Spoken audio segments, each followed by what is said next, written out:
next one is emphysema. When we compare the X-rays here, the upper lobes are fine, right? When you compare here in the lower lobes, the right lower lobe is more denser, more white than the left side. So, and there is some bulkiness in the left lower lobe. The opacity is increased here. And the diaphragms, if you check the diaphragm, it's flattened. So, this is due to airway dilatation. The airway has expanded and there's more air which give this blackness.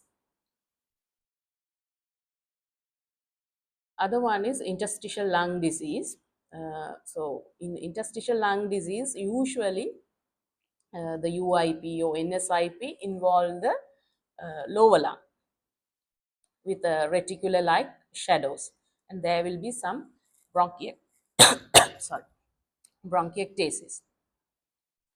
So in a chest X-ray, HRCT, same patient, you can see the bronchial ectasis with a reticulation and a micro honeycombing appearance, which is consistent with UIP.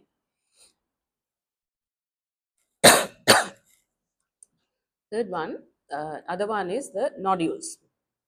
Here, nodules can be due to several pathologies like infection, metastasis, ILD.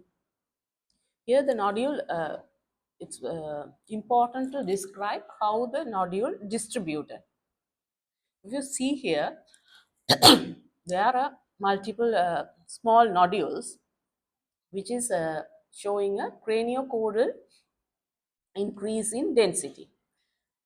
In the first box, you can see few nodules, I think 5 or 6 nodules only, but in the middle zone, more nodules, and the lower lobe almost is filled in the box.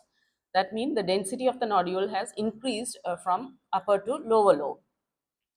This is purely miliary or the metastasis, where the lower lung is more predominant. Lower lungs are the predominant site for metastasis.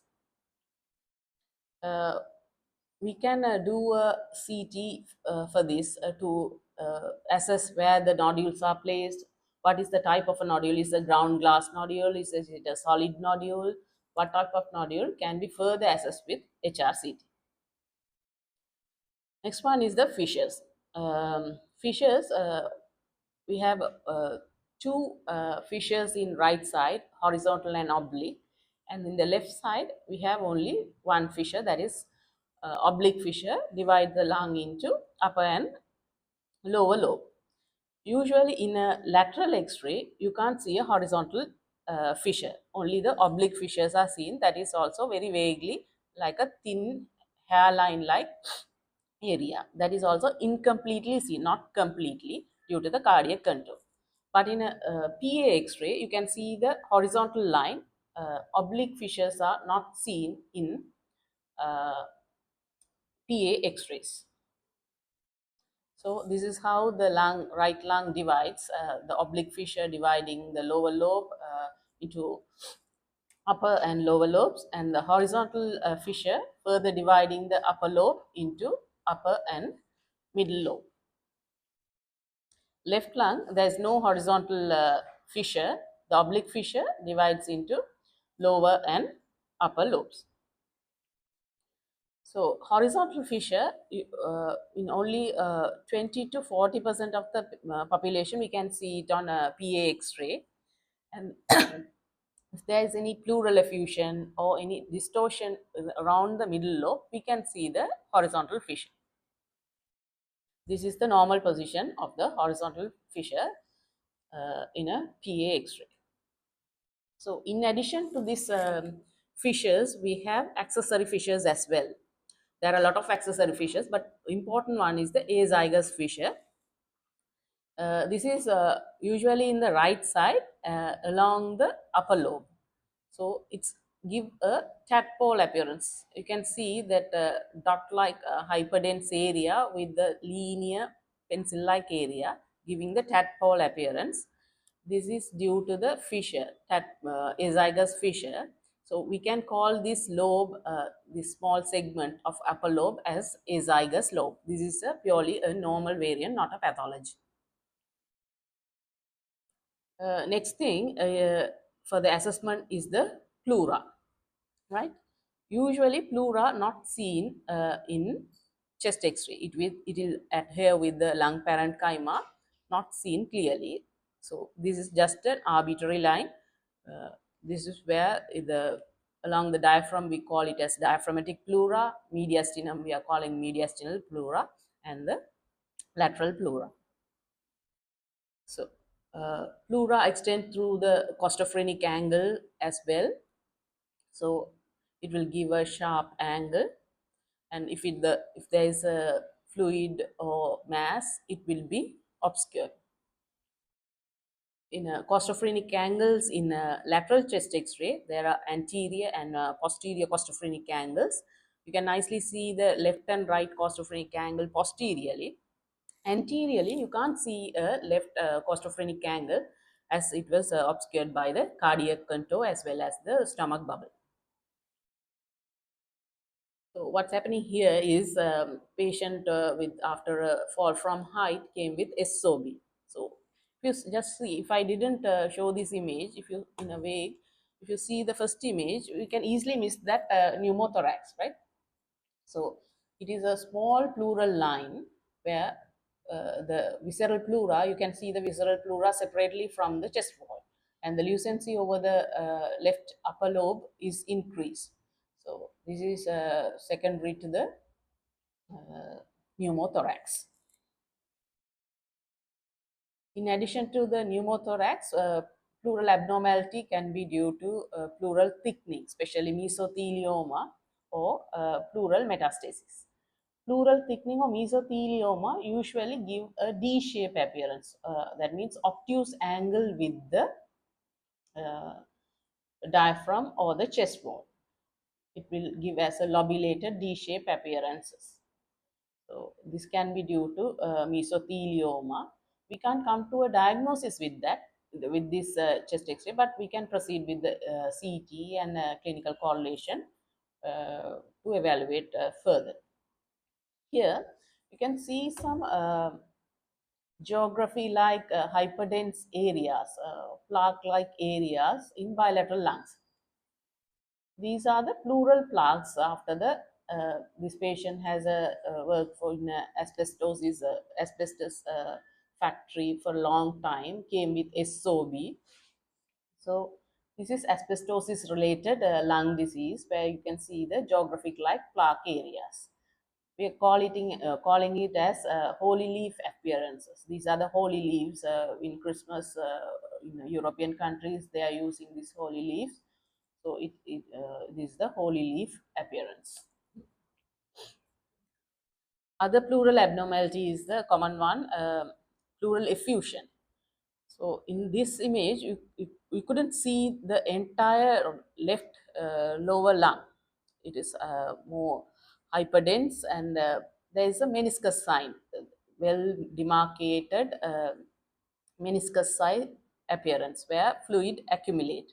Due to the fluid level, this meniscus appearance is given, and there can be additional mass behind that, but with this large effusion, we couldn't differentiate the mass. So we have to aspirate the pleural effusion, and need to repeat the X-ray or go for a CT to evaluate for the mass.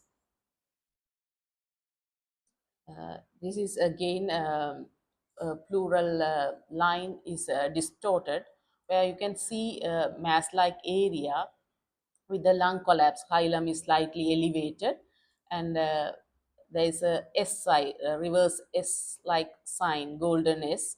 This is due to the right upper lobe mass, which causes compressing the trachea and causing the right upper lobe collapse, and hyla is elevated due to the collapse, and there's mild tracheal shift as well. So this is due to the right upper lobe mass pleural abnormality. Again, here there is a blunting of the right lower lobe pleura, due to fluid. And there's a tracheal shift as well. If it is only due to the fluid, the trachea won't shift, because if there's a fluid, trachea should be ideally pushed to the other side. Here it is pushed, so uh, retracted. That means there is in addition to the fluid, there should be a mass over here which is causing the collapse. Fifth one is the diaphragms. So we can see the diaphragms very clearly. Right diaphragm you can see from posterior to anterior, but the left diaphragm only partially seen due to the cardiac control. Diaphragmatic abnormalities, there are usually due to COPD. That means chronic obstructive pulmonary disease. There will be hyperinflation. In addition to that, the diaphragm is not in a dome manner. Here it is flattened.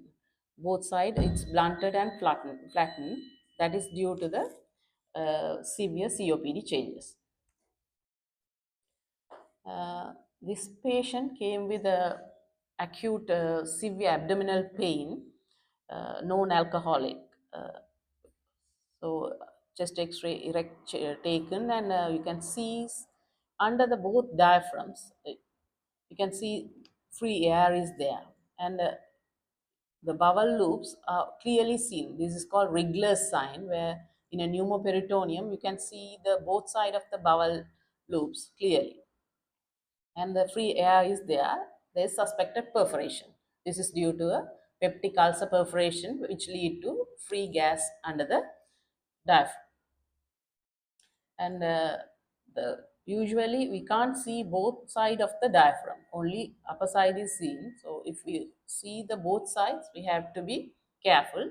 And there's a normal variant as well, Chilaiditi syndrome, where the bowel can interpose between the diaphragms. So you can see the continuous bowel loops if it is there's a Chilaiditi syndrome. Here again, left diaphragm is distorted. Patient with the RTA came with the SOB.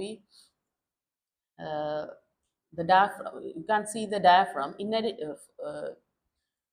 The diaphragm is distorted, and there's bowel loops herniate into the left hemithorax. That means there is a diaphragmatic rupture which leads to herniation of the bowel loops. And the trachea also, you can see, shifted to right side. Heart is almost there, mediastinal shift is there. So this is due to the diaphragmatic hernia. So again, this is a known patient with lung CA left upper lobe, came with sudden onset of SOB on treatment. Here you can see, in addition to the mass, this is a known patient, so mass is there. Here the diaphragm is elevated. What could be the reason for this? The mass is large enough to distract the phrenic nerve, right? So phrenic nerve is distracted, and due to the phrenic nerve palsy, the left hemidiaphragm is elevated. It should be ideally over here, but elevated up to mid zone. The sixth one is the heart. So normal heart, as I mentioned earlier, it should be less than the 50% of the cardiothoracic ratio. Cardiothoracic ratio we are measuring from the outer ribs, both outer ribs, and the the increased diameter of the heart. So the ratio between the thoracic and the cardiac contour should be less than 50, and less than 60 in pediatric population. So if it is more than that, we call it as cardiomegaly. This is only assessed in PA, postero-anterior. We can't assess in antero-posterior images, since it won't give the true appearance of the heart.